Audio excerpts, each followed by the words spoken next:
So Guilty in Advance.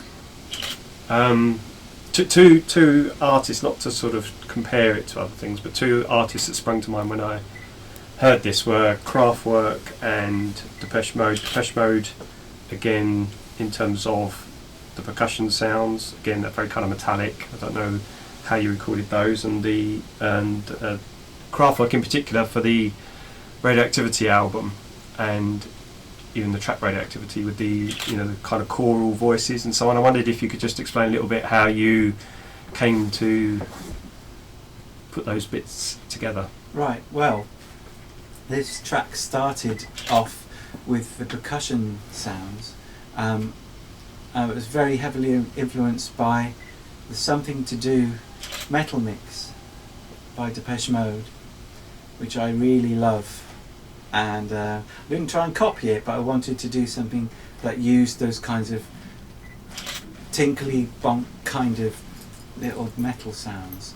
And I basically went to my kitchen, raided every single pot and pan and piece of cutlery I could for sounds, and just hit all sorts of funs, had hitting things and recording it, and then making up that rhythm,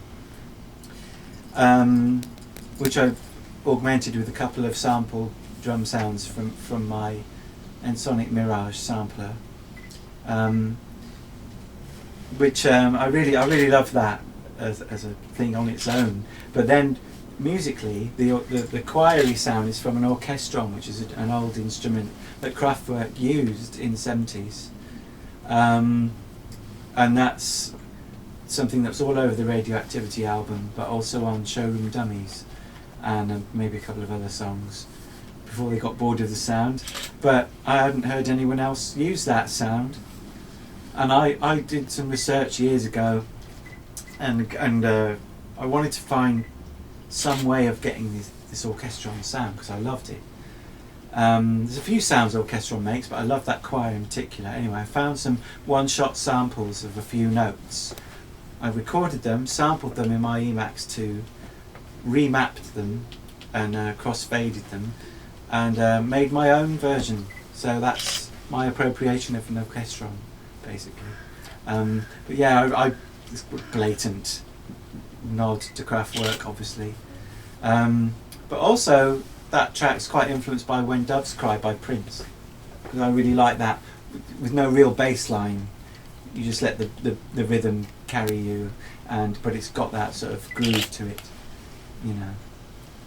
It reminded me actually of, I don't know if I keep going back to Depeche Mode, but it really did remind me of some of those really, really good B-sides that Alan Wilder wrote around that sort of era. But they were often as good as, if not better than, the A-sides. I love Alan Wilder's input into Depeche Mode. I think a lot of people miss it. Songs like In Your Memory on the B-side of People Are People, that's absolutely fucking brilliant. In many respects, it's better than People Are People, really, isn't it? As a song. But yeah, I'm definitely quite influenced by Alan's style of sound creation and manipulation. You can tell, I think. There's an interesting sample at the end of the track when it closes, a sort of spoken voice. Oh yeah, which really blends really well. And I wonder where that was from. That's Harry Andrews and Peter McInnery from Entertaining Mr. Sloan, the Joe Orton play, but this is from the film version, and it's one of my favourite things, and I absolutely love those actors. They're fantastic, especially in that film. Anyway, it just fits in a little with the somewhat slightly sleazy and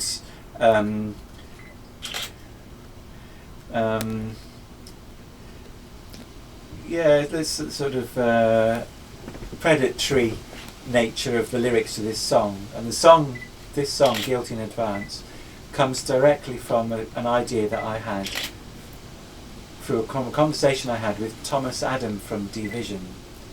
I was staying at his house a couple of years ago, and we were taking the piss out of ourselves and how we are as men, and how men are, particularly. But it's almost like you could suggest that you're so almost like it kind of comes from an idea of people particularly men, being so sort of sex addicted or hungry for that sort of casual encounter, that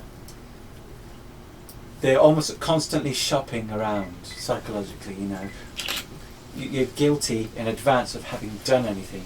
Some people you meet and you almost know that you want to try and fuck them, and you're guilty in advance of having done it.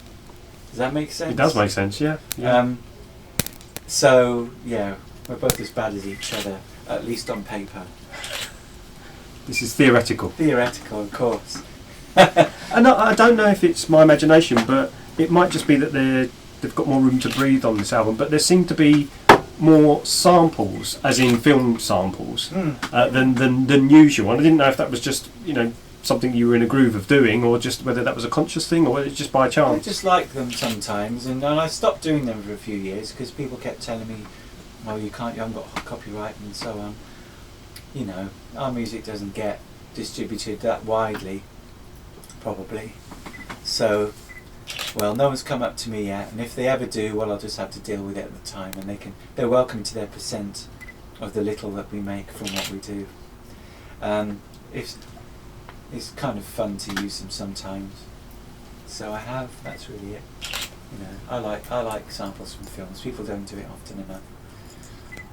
I suppose they used to do it too often in the 80s, but maybe.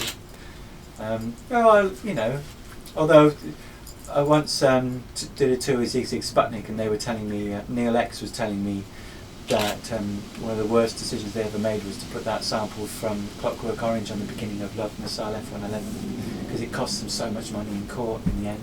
They lost pretty much the majority of the royalties they made from that song because of that. Yeah. So it can backfire. But it's still a great song though, and a great sample. Anyway.